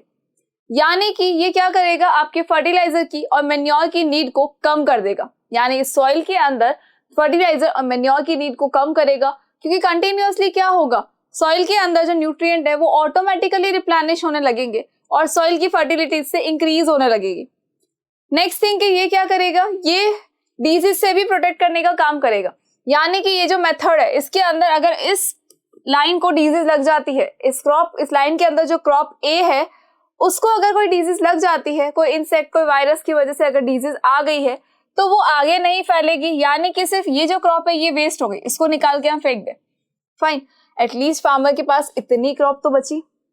तो it is a kind of insurance जो कि ये इंश्योर करता है, ये इंश्योरेंस है जो ये इंश्योर करता है कि फार्मर जो है उसको पूरे टाइम इतनी मेहनत करने के बाद में पछताना नहीं पड़ेगा। इतनी मेहनत के बाद में भले थोड़ा पार्ट भले ही खराब हो गया है, लेकिन बाकी का पार्ट बिल्कुल सेफ रहेगा उसके लिए, और वो पूरे साल भर की कमाई जो है वो इससे कर सकता है। यहाँ की प्रोडक्टिविटी में भी हो सकता है कोई फर्क ना पड़े, तो प्रोडक्टिविटी भी क्या होगी, इंक्रीज ही होगी, हाई यील्ड ही मिलेगी फार्मर को। Now the second thing is crop rotation. Crop rotation का मतलब कि हम क्या कर रहे हैं, क्रॉप का रोटेशन कर रहे हैं। क्रॉप कंटिन्यूअसली क्या हो रही है, रोटेट हो रही है। अगर हमने एक टाइम पर एक्स क्रॉप लगाई है, नेक्स्ट टाइम हमने वाई क्रॉप लगाई, तो नेक्स्ट टाइम हम क्या करेंगे, जेड क्रॉप लगाएंगे, और उसके बाद हम फिर से एक्स क्रॉप लगा देंगे, फिर वाई लगाएंगे, फिर जेड लगाएंगे। इस रोटेशन के साथ में क्रॉप लगाने से बेनिफिट ये होता है कि ये जो सॉइल है, सॉइल की फर्टिलिटी इंक्रीज हो जाती है, सॉइल फर्टिलिटी इंक्रीज हो जाती है, और साथ ही साथ क्या होता है, सॉइल फर्टिलिटी के इंक्रीज के होने के साथ में होगा ये कि जो सॉइल है उसके अंदर फर्टिलाइजर और मेन्योर की नीड हो जाएगी कम, क्योंकि न्यूट्रिएंट्स कंटिन्यूअसली खुद ही रिप्लेनिश होने लग जाएंगे। प्लस इससे क्या होगा, सॉइल एरोजन भी कम हो जाएगा, सॉइल एरोजन भी क्या होगा, रिड्यूस हो जाएगा, और फार्मर की रिस्क भी रिड्यूस हो जाएगी। जो फार्मर कंटिन्यूअसली ये सोचता रहता है कि मेरी क्रॉप जो है अच्छे से नहीं हुई तो क्या होगा क्या नहीं होगा, तो उसको इस चीज की टेंशन लेने की जरूरत बिल्कुल भी नहीं पड़ेगी। जब वो क्रॉप रोटेशन करेगा, ऑटोमेटिकली देखो सॉइल की क्वालिटी इंक्रीज हो गई। जब सॉइल की क्वालिटी इंक्रीज होगी तो क्या प्लांट की क्वालिटी इंक्रीज नहीं होगी, क्या क्रॉप की क्वालिटी इंक्रीज नहीं होगी, क्या क्रॉप पर लगने वाले फ्रूट्स और वेजिटेबल की क्वालिटी इंक्रीज नहीं होगी, बिल्कुल होगी। तो सॉइल की क्वालिटी को इंक्रीज करते ही जब इन सब की क्वालिटी में इंक्रीजमेंट हो गया, तो क्वालिटी में इंक्रीमेंट के साथ साथ में क्या होगा, हाई यील्ड भी मिलेगी फार्मर को, और उस हाई यील्ड से वो क्या कर सकता है, अपने आजीविका को चला सकता है, और पूरे साल वो अच्छी जो क्रॉप हुई थी उसके थ्रू अपना आराम से घर बैठे खाना खा सकता है। ऐसा नहीं हो कि उसको सोचना पड़े कि भाई डिजीज हो गई तो क्या होगा, न्यूट्रिएंट कम हुए तो क्रॉप प्रोडक्टिविटी कम हो जाएगी, तो मार्केटेबिलिटी पे भी फर्क पड़ता है, यानी कि जो फार्मर को उसका रिटर्न मिलता है वो भी कम हो जाता है। दैट इज वाई जब आप क्रॉप रोटेशन और इंटरक्रॉपिंग का यूज करते हैं, जब फार्मर इन क्रॉपिंग पैटर्न्स का यूज करते हैं, तो वो अपने रिस्क को रिड्यूस कर देते हैं, उनका रिस्क काफी हद तक कम हो जाता है और उनको इतनी टेंशन बिल्कुल भी नहीं होती है। सो आई होप कि आपको क्रॉप रोटेशन एंड इंटरक्रॉपिंग समझ में आ गया होगा। एक्चुअली हमने अभी पहले पढ़ा भी है, अभी थोड़ी देर पहले देखा था, तो आई होप कि अभी आपको याद भी हो गया होगा, और ये पूरा रिवाइज इतना अच्छे से रिवाइज हो गया होगा कि आपको एग्जाम के टाइम में भी इसको देखने की जरूरत तो बिल्कुल भी नहीं पड़ने वाली है। So come to the next question. Your next question is what is genetic manipulation. अब ये जेनेटिक मैनिपुलेशन क्या है, how is it useful in agricultural practices. Agricultural practices के अंदर जेनेटिक मैनिपुलेशन क्या होता है, और ये मैनिपुलेशन का मतलब जेनेटिकली हम क्या कर रहे हैं, प्लांट्स को मैनिपुलेट कर रहे हैं। मैनिपुलेट बेसिकली क्यों किया जाता है, तो मैनिपुलेट करने का एक रीजन ये होता है कि हम क्या करते हैं, प्लांट की ब्रीडिंग करने की कोशिश कर रहे हैं। यानी कि हमें क्या चाहिए, हमें हाई क्वालिटी प्लांट्स चाहिए। हाई क्वालिटी यील्ड चाहिए। अगर क्वालिटी हाई नहीं है तो हमें वो प्लांट जो है, हमारे लिए वो प्लांट किसी काम का नहीं है, क्योंकि हमें आज की डेट में जितनी ज्यादा पॉपुलेशन है उसके अकॉर्डिंग यील्ड हमारी हाई होनी चाहिए। अच्छा, जेनेटिक मैनिपुलेशन में क्या किया जाता है, प्लांट्स की ब्रीडिंग की जाती है। कैसे? सपोज एक प्लांट है जिसके ऊपर देखो बड़े बड़े फ्रूट्स लग रहे हैं, एक ऐसा प्लांट है जिसके ऊपर बड़े बड़े फ्रूट्स लग रहे हैं, ठीक है, एक ऐसा प्लांट है जिसके अंदर स्मॉल फ्रूट्स लग रहे हैं, और plant that containing small fruits, और एक प्लांट है जिसके ऊपर क्या है, बिग फ्रूट्स लग रहे हैं, लार्ज फ्रूट्स लग रहे हैं थोड़े से, फाइन। अब हमें क्या चाहिए कि भाई इसकी क्वालिटी में क्या इफेक्ट है, स्मॉल फ्रूट्स है लेकिन इसकी यील्ड ज्यादा है। ये देखो, ये एक ही प्लांट के ऊपर बहुत सारे फ्रूट्स दे रहा है, ये एक ही प्लांट पे बहुत सारे फ्रूट्स दे रहा है, भले ही छोटे दे रहा है लेकिन बहुत सारे दे रहा है। यहाँ हमने देखा तो ठीक है ये बड़े दे रहा है लेकिन ये बहुत कम दे रहा है फ्रूट्स। अब हम दोनों में कंफ्यूज हो गए कि भाई ये वाला प्लांट ग्रो करे या ये वाला प्लांट ग्रो करे।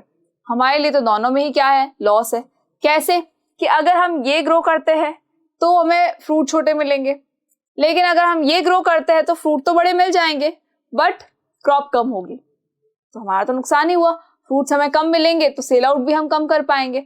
अब हमें क्या चाहिए, हमें एक ऐसा प्लांट चाहिए जिसके अंदर फ्रूट्स भी बड़े हो और साथ ही साथ क्या हो, साथ ही साथ इसके अंदर यील्ड भी ज्यादा हो, फ्रूट्स भी ज्यादा क्वांटिटी में लगे।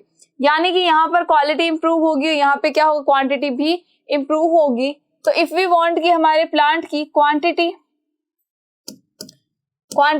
क्वालिटी एंड वैरायटी, जब ये तीनों ही चीजें हम किसी प्लांट के अंदर इंप्रूव करना चाहते हैं तो हम क्या करते हैं, हम बेसिकली ब्रीडिंग करवाते हैं। अब हम अगर ब्रीडिंग नहीं करवा के हम एक और काम कर सकते हैं, जेनेटिक मैनिपुलेशन कर सकते हैं। जेनेटिक मैनिपुलेशन का मतलब है कि अगर मैं एक काम करूं, इस प्लांट में से इसका जो एक जीन है, वो जीन अगर मैं इस प्लांट के किसी सेल के अंदर रख दूं तो क्या होगा, जेनेटिक मैनिपुलेशन होगा। और जो प्लांट अब नया ग्रो करेगा वो कैसे करेगा, जैसा मुझे चाहिए, quality wise, quantity wise and variety wise, तीनों ही वो अच्छा होने वाला है। कैसे? तो यू नो वेरी वेल कि जीन क्या करते हैं, कैरेक्टर्स को लेकर जाते हैं, कैरियर होते हैं, ये इंफॉर्मेशन कैरियर होते हैं, जो क्या करेंगे, पर्टिकुलर एक ट्रेट को, एक कैरेक्टर को लेकर जाएंगे नेक्स्ट जनरेशन में। तो हमने क्या किया, इस प्लांट का जीन, इस प्लांट का एक जीन जो था वो निकाला और दूसरे प्लांट के सेल के अंदर रख दिया। बेसिकली जीन कहाँ होता है, तो सेल के अंदर होता है न्यूक्लियस। एक सेल के अंदर क्या होता है, न्यूक्लियस होता है। उस न्यूक्लियस के अंदर होता है क्रोमोसोम्स। उस न्यूक्लियस के अंदर क्या होता है, क्रोमोसोम्स होते हैं। और क्रोमोसोम्स के अंदर क्या मिलता है, डीएनए, और डीएनए के साथ साथ में क्या मिलेगा, जीन मिलेंगे। तो यानी कि हमें क्या चाहिए, इस प्लांट का हमने जीन लिया और उसको दूसरे प्लांट के सेल के अंदर डाल दिया, दूसरे प्लांट के सेल के अंदर उसको डाल दिया। अब क्या होगा, इन दोनों के क्रॉसिंग ओवर से क्या बनेगा, इनसे जो नई ब्रीड हमें मिलेगी, नया जो प्लांट मिलेगा, उनसे क्या होगा, हाई यील्ड भी मिलेगी और साथ ही साथ बड़े फ्रूट्स भी मिलेंगे। यानी कि क्वांटिटी भी इंक्रीज हो जाएगी और क्वालिटी भी इंक्रीज हो जाएगी। यहाँ देख ले, यहाँ प्लांट तो काफी अच्छे से ग्रो हो रहा था, लेकिन इसके अंदर जो हमें क्रॉप चाहिए थी, जो हमारे सीरियल्स है, जो हमारे मकई थी, वो ग्रो नहीं कर पा रही थी। तो अब क्या हुआ, अब हमने क्या किया कि ऐसा कोई प्लांट लिया जिसके अंदर देखो ग्रोथ बहुत अच्छी है, इसकी ग्रोथ बहुत अच्छी है और ये प्लांट अच्छे से ग्रो हो रहा है। इसकी ग्रोथ अच्छी है लेकिन ये प्लांट अच्छे से ग्रो हो रहा है। तो हमने क्या किया, इसका जीन लिया और इसके साथ में उसको कंबाइन करवा दिया, उसके सेल में डाल दिया। अब जो नया प्लांट हमें मिलेगा उसके अंदर यील्ड भी अच्छी होगी, क्वांटिटी वाइज भी अच्छा होगा और क्वालिटी वाइज भी बहुत ही परफेक्ट होने वाला है। यानी कि जेनेटिक मैनिपुलेशन से हमें क्या मिलता है, नए वेराइटी ऑफ प्लांट्स मिलते हैं और इनको हम कहते हैं ट्रांसजेनिक। इन नए प्लांट्स को हम क्या कहते हैं, इनको हम कहते हैं ट्रांसजेनिक। ट्रांसजेनिक कहते हैं बिकॉज ये हमें किससे मिले हैं, जेनेटिक मैनिपुलेशन से मिले हैं। हमने किसी पर्टिकुलर प्लांट के जीन को थोड़ा सा मैनिपुलेट किया, उसको किसी और जीन के साथ में कनेक्ट किया और साथ ही साथ में क्या हो गया, एक नया प्लांट मिला जिसके अंदर दोनों की ही क्वालिटीज है। यानी कि क्वांटिटी वाइज और क्वालिटी वाइज दोनों की क्या होगा, वैरायटी हो जाएगी, वैरायटी अच्छी हो जाएगी, एक नई वैरायटी बन जाएगी हमारे पास में। इससे हाई यील्ड भी होगी, क्वालिटी अच्छी होगी, और अगर क्वालिटी अच्छी है तो डेफिनेट सी बात है कि लोग बहुत ज्यादा उसको खरीदने वाले हैं। बिकॉज आज की डेट में जो पॉपुलेशन है वो बहुत ज्यादा हेल्थ कॉन्शियस हो चुकी है, उसको हर चीज कैसे चाहिए जो कि क्वालिटी में बहुत अच्छी हो। तो क्वालिटी वाइज अगर हमारी क्रॉप अच्छी होगी तो डेफिनेट सी बात है कि ये मार्केट में बहुत ही इजीली सेल होने वाली है और हमें इसमें कोई भी प्रॉब्लम नहीं आएगी, तो फार्मर्स को कोई प्रॉब्लम ना आए। दैट इज वाई क्या किया जाता है, जेनेटिक मैनिपुलेशन किया जाता है। How is it useful in agriculture practices, as I told you कि ये क्या करेगा, हाई यील्ड में हेल्प करेगा, ये डिजीज प्रोटेक्शन में भी हेल्प कर सकता है। हम अगर ऐसे कोई प्लांट को जो कि डिजीज जिसको बिल्कुल नहीं लगती है, अगर उसके जीन को किसी और जीन के साथ में कंबाइन करके एक नया प्लांट ग्रो करवाए, तो हो सकता है कि वो डिजीज को भी कंट्रोल कर सके, डिजीज ना लगे उस प्लांट के अंदर। हो सकता है कि वो टेम्परेचर को भी कंट्रोल कर सके। यहाँ पर क्या हो रहा है, हाई यील्ड मिल ही रही है, उसके अलावा क्वांटिटी और क्वालिटी दोनों ही हमें मिल रही है। सो जेनेटिक मैनिपुलेशन भी अच्छा एक मेथड है। फाइन, चले आगे बढ़ते हैं। आगे बढ़ के हम नए एक क्वेश्चन पे आते हैं। ये पूरा हमारा आंसर है जो कि हमने एक्सप्लेन किया था। Now next question is how do storage grain losses occurs. How do storage grain losses occur, storage grain का लॉस कैसे होता है। अब ग्रेन को हमने उगाया था, उगाने के टाइम पे भी हमने बहुत उसका ध्यान रखा, सारी चीजों का ध्यान रखा। आफ्टर हार्वेस्टिंग जब क्रॉप को स्टोर करने की बारी आती है, तो एज आई टोल्ड यू कि स्टोर कौन करता है, तो स्टोर करते हैं सबसे पहले तो फार्मर्स करते हैं। सबसे पहले कौन करेगा, फार्मर्स करेंगे, उन्हीं के पास में है क्रॉप, तो वही क्या करेंगे, स्टोर करेंगे। उसके बाद जो बड़े बड़े ट्रेडर्स होते हैं वो इनसे खरीद लेते हैं, और वो ट्रेडर्स क्या करते हैं, वो ट्रेडर्स सारा का सारा ये जो प्रोडक्टिविटी है, प्रोडक्शन है, उस प्रोडक्शन को दे देते हैं एफसीआई को। एफसीआई क्या करता है, होलसेलर्स को देता है। बीच में बहुत ट्रेडर्स होते हैं, ऐसा नहीं कि ट्रेडर्स नहीं होते, और होते हैं, बट एट लास्ट होलसेलर्स के पास में आ गया। होलसेलर से जाएगा शॉपकीपर्स, यानी जो छोटी छोटी शॉप्स लेकर बैठते हैं उन लोगों के पास जाता है, और इन शॉपकीपर्स से बाद में आता है कंज्यूमर्स के पास। अब क्या होगा, होगा ये कि हमें क्या करना पड़ेगा, यानी फार्मर्स को क्या करना पड़ेगा, ग्रेन का स्टोरेज करना पड़ेगा। फार्मर्स ने उगाया, इनके पास में अभी है, तो उनको जब तक कि ट्रेडर्स के पास में वो माल नहीं चला जाए तब तक कि क्या करना पड़ेगा, उनको उसे स्टोर करके रखना पड़ेगा। अब जब वो उसको स्टोर करके रखेंगे तो उनको भी ध्यान रखना पड़ेगा कि स्टोर के अंदर ऐसा नहीं हो कि ये क्रॉप जो है वो कम हो जाए, या ये जो ग्रेन्स जो हमने स्टोर किए हैं वो कम हो जाए। अब लॉसेस होते कैसे हैं भाई, हर जगह पे देखो, हर एक स्टेप के अंदर जो है सबको स्टोर करके रखना है। एफसीआई भी क्या करेगा, बड़े बड़े कंटेनर्स के अंदर स्टोर करके रखता है इनको। होलसेलर्स के पास में है तो वो भी स्टोर करके रखेंगे। एक कंज्यूमर जो होता है वो एक बहुत शॉर्ट टाइम पीरियड के लिए कंज्यूम करता है, अपने पास स्टोर करके रखता है चीजों को। यानी कि हमारे घर के अंदर जो चीजें खरीदी जाती है वो सिर्फ मंथली यूजेस के अकॉर्डिंग खरीदी जाती है, कि ठीक है हमें अगर पूरे महीने में इतने की जरूरत है तो हम उसको खरीद लेंगे। हम ज्यादा क्वांटिटी में उसको इकट्ठा करके बिल्कुल भी नहीं रखेंगे, बिकॉज हमें ऐसा चाहिए कि भाई ठीक है कोई जानवर ना लगे, कुछ नहीं हो, तो हम डायरेक्ट मार्केट से लेकर आएंगे, उसको यूज करेंगे, नेक्स्ट मंथ फिर मार्केट से ले आएंगे, फिर एक महीना यूज कर लेंगे, तो ज्यादा स्टोरेज नहीं करेंगे। ज्यादा स्टोरेज पहले के लोग करते थे, आज की डेट में लोग नहीं करते हैं। लेकिन जब इतना स्टोरेज सब लोग कर रहे हैं तो इनको उसका ध्यान भी रखना पड़ेगा, इनको उसे प्रोटेक्ट भी करना पड़ेगा। अब प्रोटेक्ट किससे करना है, तो प्रोटेक्ट करना है इनको, देयर आर 2 फैक्टर्स जिनसे कि इनको प्रोटेक्ट करना है अपनी स्टोरेज को। जो भी ग्रेन का स्टोरेज कर रहे हैं उनको प्रोटेक्शन की रिक्वायरमेंट है। तो first factor is biotic factor, first factor is biotic factor and second factor is abiotic factor. Abiotic factor. तो जो फर्स्ट फैक्टर है बायोटिक फैक्टर, अब उस बायोटिक फैक्टर में क्या क्या आता है, तो हमारे इस बायोटिक फैक्टर के अंदर, इस बायोटिक फैक्टर के अंदर आता है the first one that is insect.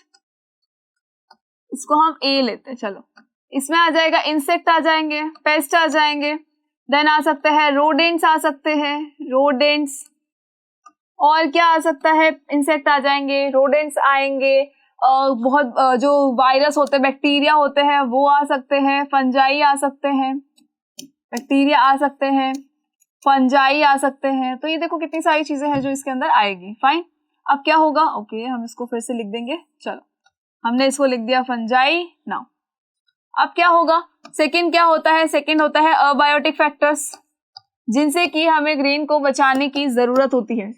Abiotic factors, abiotic का मतलब क्या होगा कि नॉन लिविंग की बात कर रहे हैं हम, यानी कि इसके अंदर आ जाएगा टेम्परेचर, मॉइस्चर, ह्यूमिडिटी,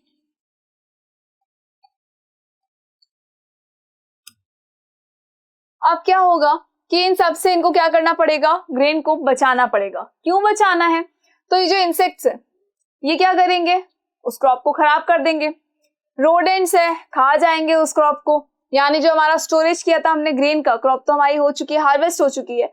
अब जो ग्रेन्स हमारे पास में है, जो हमने पूरे गनी बैग्स के अंदर इकट्ठा करके रखा है, उनको क्या करेंगे, रोडेंट्स खा जाएंगे। बैक्टीरिया फंजाई है तो वो उसको खराब कर देंगे। होता नहीं हमारे घर के अंदर जब हम उनको गेहूं को स्टोर करके रखते हैं, तो आपने देखा होगा गेहूं और दालों को जब स्टोर किया जाता है तो उनके अंदर ना इल्ली आ जाती है। इल्ली तो सुना ही होगा, देखा भी होगा, बहुत सारी होती है। तो ये इल्ली क्या करती है, ये उस दाल या आपके जो गेहूं है उनको खा जाती है, उनको खा के क्या करती है, पूरा खत्म कर देती है। धीरे धीरे धीरे उनकी क्वांटिटी क्या होती है, कम होती जाती है।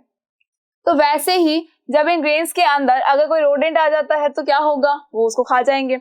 कोई बैक्टीरिया लग गया, फंजाई लग गया तो भी क्या होगा, वो ग्रेन्स खराब हो जाएंगे, सड़ने लगेंगे, और सड़ने के बाद धीरे धीरे धीरे क्या होता है, उनका वेट कम होने लगता है। इंसेक्ट है ये भी क्या करेंगे, उसको खत्म करने का काम करेंगे, उसके अंदर सड़ाएंगे उनको। अब जब ये सड़ते हैं तो क्या क्या हो सकता है, जब ये सड़ेंगे, जब ये ग्रेन सड़ जाते हैं तो इनका या तो हो जाएगा कि वेट लॉस हो गया बिना डाइटिंग के वेट लॉस। अच्छी बात है ना। चलो मेथड हमारे पास बहुत है इसके, बिना डाइटिंग के वेट लॉस के। तो ना कि जानवर लग गए तो हो गया, क्या हो गया, जानवर खा जाएंगे ना उनको, तो वेट लॉस होना ही है। उसके अलावा अगर बैक्टीरिया लग गए, फंजाई अगर हो गया, सड़ गई कोई चीज, तो सड़ने के बाद क्या होता है, सड़ने के बाद में हम क्या करेंगे, हम खुद ही उसको बाहर फेंक देंगे, वो कंज्यूमर के पास जा नहीं सकता। इसका मतलब क्या हो जाएगा, अगेन लॉस हो गया। फंजाई से क्या हो रहा है, बैक्टीरिया से क्या हो रहा है भाई, कैसे सड़ रहा है वो। तो आपने देखा होगा रोटी के ऊपर जो फफूंद आ जाती है, रोटी के ऊपर जो फफूंद आती है वो क्या है, फंजाई ही तो है, और क्या है। चले नेक्स्ट जो हमारे फैक्टर्स है, अबायोटिक फैक्टर, उसमें फर्स्ट है टेम्परेचर। अब ये टेम्परेचर का क्या रोल है, तो टेम्परेचर अगर ज्यादा हो जाता है रिक्वायर्ड क्वांटिटी, रिक्वायर्ड टेम्परेचर से, तो क्या होगा, जो ग्रेन्स है उससे भी खराब होने लगेंगे। अगर रिक्वायर्ड मॉइस्चर से ज्यादा मॉइस्चर है या बिल्कुल कम मॉइस्चर है, तब भी क्या होगा, खराब होने लगेंगे हमारे grains. That is why farmers क्या करते हैं, उनको ड्राई करते हैं, सन ड्राई करते हैं, फिर रूम में भी ड्राई किया जाता है, उनको बहुत अच्छे से सुखाया जाता है, सो दैट कि क्या नहीं हो, वो जो आपके ग्रेन्स है वो खराब ना हो, और खराब नहीं होंगे तो ऑटोमेटिकली वो आप तक इजीली पहुंचा पाएंगे। Now next thing is humidity भी बहुत बड़ा एक इम्पैक्ट डालती है इन ग्रेन्स के ऊपर। दैट इज वाई जब एफसीआई उनको इकट्ठा करके रखता है, स्टोर करके रखता है सारे प्रोडक्शन को, तो एफसीआई क्या करता है, सिलॉस के अंदर उनका प्रोडक्शन जो है वो स्टोर करता है। सिलॉस जो होते हैं बड़े बड़े कंटेनर्स होते हैं जिनके अंदर टेम्परेचर को मेंटेन किया जाता है, जो कि एयर टाइट कंटेनर्स होते हैं। इसके अंदर पानी कहीं से नहीं आ सकता, हवा नहीं आ सकती, कहीं से कोई इंसेक्ट नहीं आ सकता है। जस्ट लाइक हमारा फ्रिज कैसा होता है, वैसे ही कुछ कंटेनर्स होते हैं, उसके अंदर पूरे के पूरे प्रोडक्शन को स्टोर करके रखा जाता है, सो दैट कि वो खराब ना हो, और खराब नहीं होंगे तो आगे से आगे वो कंज्यूमर तक बहुत ही इजीली पहुंच पाएंगे। सो आई होप कि आपको क्लियर हो गया है कि स्टोरेज के अंदर, ग्रेन के अंदर लॉसेस किस तरह से हो सकते हैं। कोई भी अगर एक फैक्टर अगर उस ग्रेन पे आता है तो हमेशा उसका लॉस ही होगा, चाहे वो खराब होगा तो भी वो कंज्यूमर तक नहीं जा पाएगा, अगर उसका वेट लॉस हो गया तब भी वो कंज्यूमर तक नहीं जाएगा, सीड जर्मिनेबिलिटी अगर कम हो गई है तब भी नहीं जा पाएगा। उसके अलावा अगर डिसकलरेशन हो चुका है, अगर सपोज डिसकलरेशन हो गया, भाई डिग्रेडेशन होता है तो ठीक है, वो तो हमें समझ में आ गया, लेकिन अगर डिसकलरेशन होता है, डिसकलरेशन का मतलब होता है कि जो कलर है उसका वो चेंज हो गया है, कलर चेंज हो गया है। किसका, कोई भी ग्रेन ले लो उसका कलर चेंज हो गया। सपोज हमने गेहूं लेकर आए थे हम, उसका थोड़ा कलर चेंज हो गया, या दाल थी उसका कलर और अजीब सा हो गया, बेसिकली येलो होना चाहिए था लेकिन येलो की जगह कोई और कलर हो गया कुछ दालों का, तो क्या हम उनको यूज करेंगे? जब वो सड़ जाती है तो एकदम से ब्लैक और व्हाइट कलर की नजर आती है, तो क्या हम उन दाल को यूज करते हैं? नहीं करते हैं। क्यों नहीं करते हैं? डिसकलरेशन का मतलब क्या है, वो दाल खराब हो चुकी है, हम उसका यूज नहीं कर सकते। डिग्रेडेशन हो गया, सड़ गई है, फफूंद लग गई है, हम उनका यूज बिल्कुल नहीं कर पाते हैं। तो यही होते हैं हमारे स्टोरेज ग्रेन के लॉसेस जिनसे कि बचना होता है। सो ये भी हो सकता है आंसर। हम जो थ्योरी पार्ट है आपका, किस तरह से आप आंसर लिखोगे वो ये है, अदरवाइज आपको ये पूरा एक्सप्लेन कर दिया गया है ताकि आप खुद अपनी लैंग्वेज में भी आंसर को लिख सकें। Now come to the next question. Next question is how do good animal husbandry practices benefit farmers. Good animal husbandry practices जो होती है वो फार्मर्स को बेनिफिट किस तरह से देती है? तो सबसे पहले तो ये कि एनिमल हस्बेंड्री होती क्या है। तो एनिमल हस्बेंड्री का मतलब है कि एनिमल्स को पालना, लेकिन for business purpose, for farming purpose. क्यों? तो जब हम एनिमल्स को देखते हैं तो एनिमल हस्बेंड्री के अंदर आपने देखा होगा कि फार्मर्स जब उनको पालते हैं, एनिमल हस्बेंड्री, हम कुत्ते बिल्ली पालने की बात नहीं कर रहे हैं। कुत्ते बिल्ली का मतलब क्या होता है कि हम जस्ट अपने शौक के लिए उनको पाल रहे हैं। और मोस्टली अगर किसी डॉग को पालना है, इसका मतलब हम क्या कर रहे हैं, हम उसको हमारे घर की रखवाली के लिए या ठीक है हमारे एक फैमिली मेंबर को हम इंक्रीज कर रहे हैं। बस अगर हम किसी बर्ड को रख रहे हैं तो क्यों रख रहे हैं? ताकि हमारे घर के अंदर वो अच्छा लगता है, हमें वो पसंद है, दैट इज वाई हम उसको रख रहे हैं। लेकिन हमारी पसंद को छोड़कर हम सिर्फ अगर अपने बिजनेस के बारे में सोचें तो क्या होगा? आपको पता है कि इंडिया के अंदर सबसे ज्यादा लोग वो है जो कि एग्रीकल्चर पे डिपेंडेंट है। कृषि प्रधान देश है हमारा, यानी उसके अंदर एग्रीकल्चर ज्यादा होती है और एग्रीकल्चर के साथ साथ में एनिमल हस्बेंड्री भी होती है। अगर आप आज भी गांव के अंदर चले जाएं तो आप देखेंगे कि उसके अंदर क्या हो रहा है, लोग क्या कर रहे हैं, फार्मिंग तो कर ही रहे हैं, साथ ही साथ में एनिमल हस्बेंड्री भी कर रहे हैं। पशुओं को पाल रहे हैं मिल्क के लिए, उनसे काम करवाने के लिए, बहुत सारी चीजें हैं। तो पशुओं को पालना ही इसको क्या किया जाता है, क्या कहा जाता है? एनिमल हस्बेंड्री कहा जाता है। अब ये एनिमल हस्बेंड्री जो है ये दो पर्पज से होती है। पर्पज दो क्या हो सकते हैं? पर्पज दो ये होते हैं कि या तो उनसे क्या मिले, प्रोडक्ट्स मिले, या तो इनसे फूड प्रोडक्ट्स मिले हमें एनिमल से। और जिनसे फूड प्रोडक्ट्स मिलते हैं उनको हम क्या कहते हैं? मिल्क एनिमल्स कहते हैं। उनको हम क्या कहते हैं? मिल्क एनिमल्स कहते हैं। अब ये जो मिल्क एनिमल्स है इनसे हमें क्या मिलता है? इनसे हमें मिलता है मिल्क। सेकेंड टाइप का एनिमल कौन सा होता है? यानी कि एनिमल हस्बेंड्री का फर्स्ट क्या हो गया, प्रोडक्ट के लिए हम उसको पाल रहे हैं। सेकेंड हम किसके लिए पाल रहे हैं? लेबर के लिए पाल रहे हैं। लेबर के लिए मतलब कि हम क्या कर रहे हैं, उसको लेबर बनाने की कोशिश कर रहे हैं कि काम हो जाए, हमारा वर्क हो जाए, फार्मिंग के अंदर हमारा काम हो जाए, टाइलिंग हो जाए। आप जो देखा होगा आपने कि हल जोतते टाइम भी किसका यूज किया जाता है? बैलों का यूज किया जाता है। तो ये सब भी किस में आता है? ये लेबर में ही आता है। तो एनिमल हस्बेंड्री सिर्फ और सिर्फ इन दो पर्पज से होती है। तो फर्स्ट पर्पज के अकॉर्डिंग जो एनिमल्स होते हैं जो मिल्क देते हैं उनको हम कहते हैं मिल्क एनिमल, मिल्क एनिमल्स कहते हैं। सेकेंड आता है हमारा जो लेबर है जो कि वर्क करते हैं, उनको हम कहते हैं ड्रॉट एनिमल। उनको हम क्या कहते हैं? ड्रॉट एनिमल कहते हैं। उनको हम ड्रॉट एनिमल्स कहते हैं। जो किसके लिए काम में आए जाते हैं? वो काम के लिए आते हैं। ये वर्क पर्पज से आते हैं या ये लेबर पर्पज से आते हैं। तो एनिमल हस्बेंड्री अगर प्रैक्टिसेस कोई फार्मर करता है तो डेफिनेट सी बात है उसके लिए बहुत अच्छी चीज है ये। फर्स्ट थिंग तो ये कि उसकी एक साइड इनकम होना स्टार्ट हो जाती है।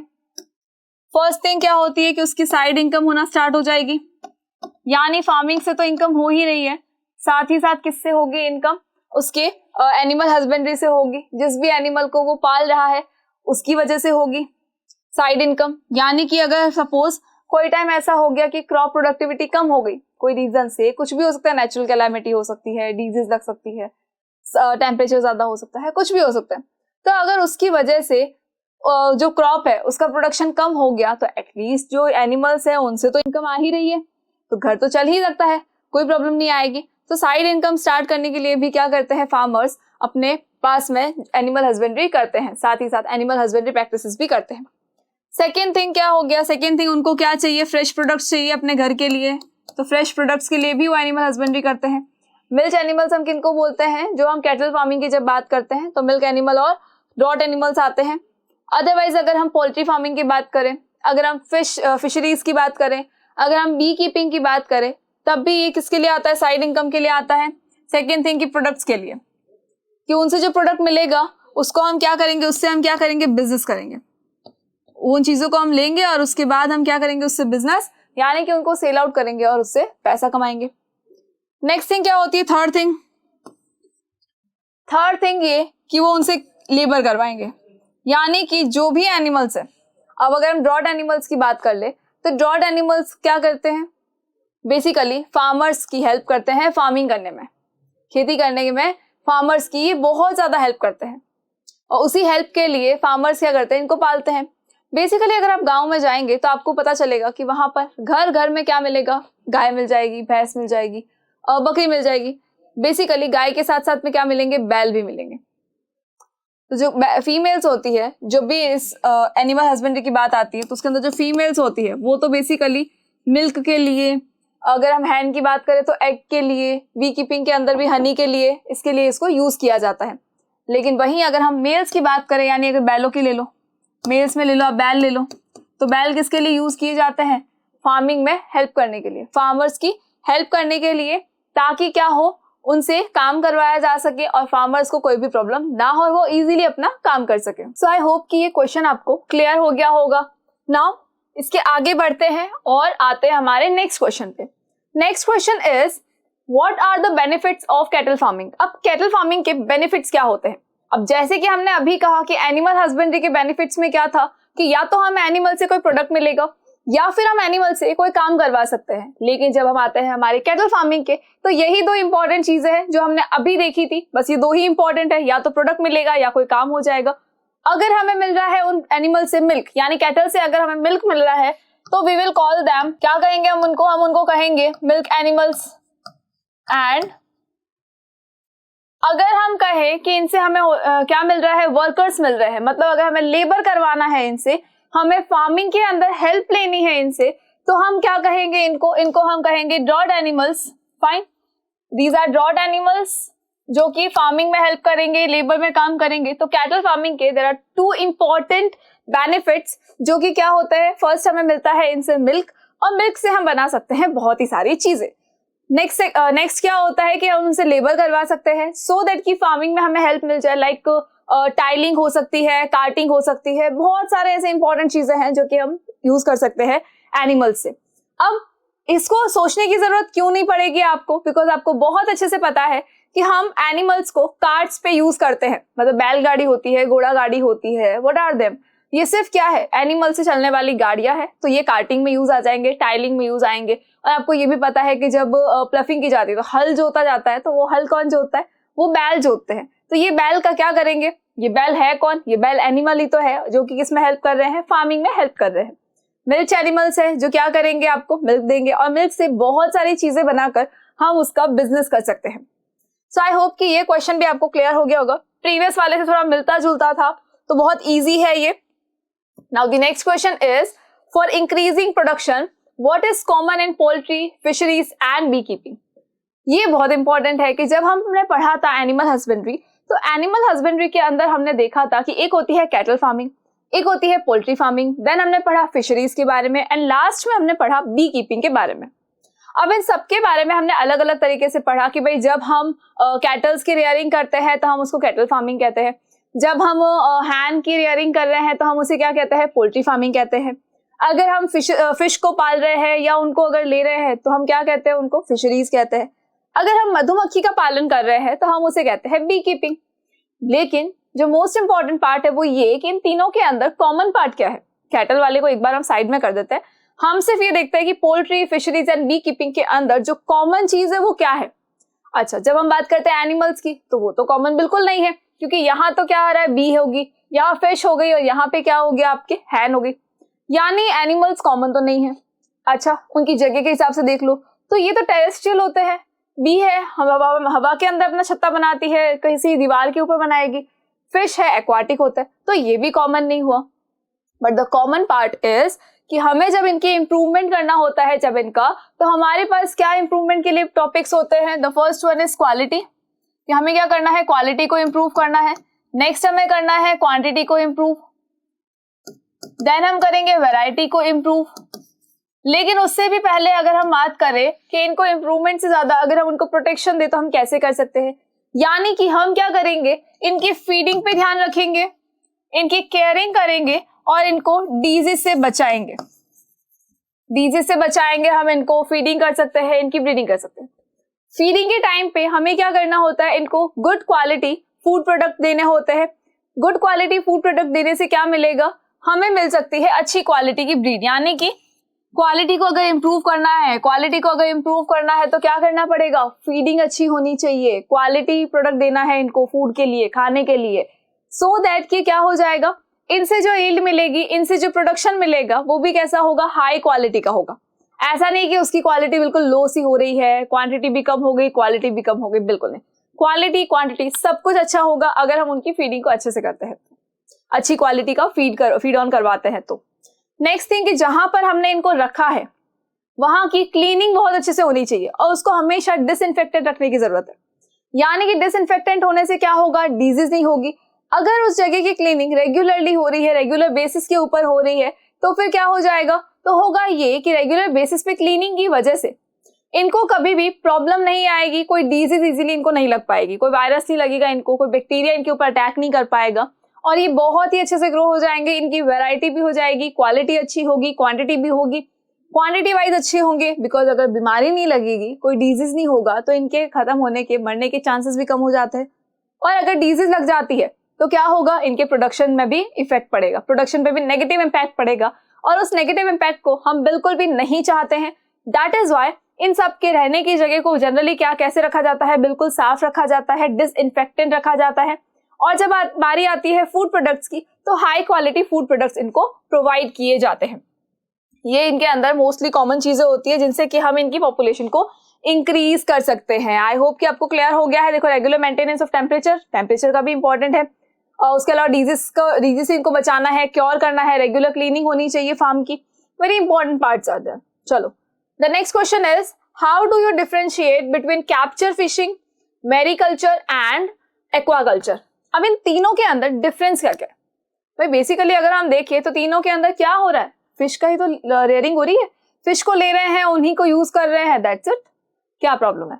But there are some differences, इसीलिए इनको 3 नाम दिए गए हैं। अदरवाइज एक सिंगल नाम में ही हो जाता हमारा, लेकिन नहीं, एक 3 नाम किस लिए दिए गए हैं? देखो, जो फर्स्ट है that is capture fishing. Capture fishing का मतलब होता है कि जो जनरली फ्रेश वाटर के अंदर होता नहीं, लोग क्या करते हैं, अपना वो जाल वाल डाल के, नेट वेट डाल के और धागा डाल के फिर वो बैठे रहते हैं, उससे फिर क्या करते हैं, फिश को पकड़ते हैं और उसके बाद उसको यूज करते हैं। तो ये तो क्या होता है, कैप्चर फिशिंग होती है कि फिश को कैप्चर करके देन आप उसको यूज कर रहे हो। नेक्स्ट आता है मैरीकल्चर। मैरीकल्चर का मतलब होता है कि मरीन वाटर के अंदर से आप फिश को ले रहे हो। मछुआरे देखे आपने बीचेस पे, बहुत सारे मछुआरे होते हैं जो बहुत बड़ा सा एक जाल लेकर आते हैं और उस जाल के अंदर, समुद्र के अंदर बीच में जाकर जाल फेंकते हैं, फिर बहुत सारी मछलियां पकड़ के लेकर आते हैं और उसके बाद उनका क्या करते हैं, बिजनेस करते हैं, उनको सेल आउट करते हैं। फाइन, तो ये क्या होता है, मैरीकल्चर होता है। नेक्स्ट आ जाओ एक्वाकल्चर पे। एक्वाकल्चर का मतलब है कि हम क्या कर रहे हैं, एक्वाटिक जो एनिमल्स है उनको ग्रो करवा रहे हैं, एक्वाटिक एनिमल्स को हम पाल रहे हैं। यानी कि हमारे पास एक फ्रेश वाटर पॉन्ड है और उसमें हमने क्या किया है, हम फिश को रख रहे हैं, क्रैब्स है उनको भी पाल रहे हैं और उनसे फिर उनका फिर यूज करके हम हमारा बिजनेस चला रहे हैं। फाइन, तो ये 3 टाइप्स ऑफ फिशिकल्चर होता है। देखो, कैप्चर फिशिंग कैप्चर करोगे, मैरीकल्चर मरीन से आ जाएगा, एक्वाटिक है यानी हम प्रोडक्शन में इन्वॉल्व खुद हो रहे हैं एक्वाटिक एनिमल्स के। कौन कौन से थे, तो फिश थी, प्रॉन्स थी, क्रैब्स थे। फाइन, सो आई होप कि आपको ये सारे क्वेश्चन क्लियर हो गए होंगे और अगर ये सारे क्वेश्चन क्लियर है दैट मीन्स कि आपके बुक के सारे चैप्टर, यानी लास्ट चैप्टर था, हमने फिजिक्स के सारे चैप्टर कंप्लीट कर लिए हैं, बायोलॉजी के भी हम सारे चैप्टर कंप्लीट कर चुके हैं। दैट मीन्स कि आपकी ऑलमोस्ट बुक आपकी कंप्लीट हो गई है and it was the last chapter. तो लास्ट चैप्टर को खत्म होने की खुशी तो होती ही है कि हमने चैप्टर को पढ़ भी लिया, रिवाइज भी कर लिया। नाउ अब आपको क्या करना है, अब आपको सिर्फ ये करना है कि इन्हें सिर्फ रिवाइज करते रहना है ताकि हम बिल्कुल भी इन सबको भूले नहीं। Thank you so much.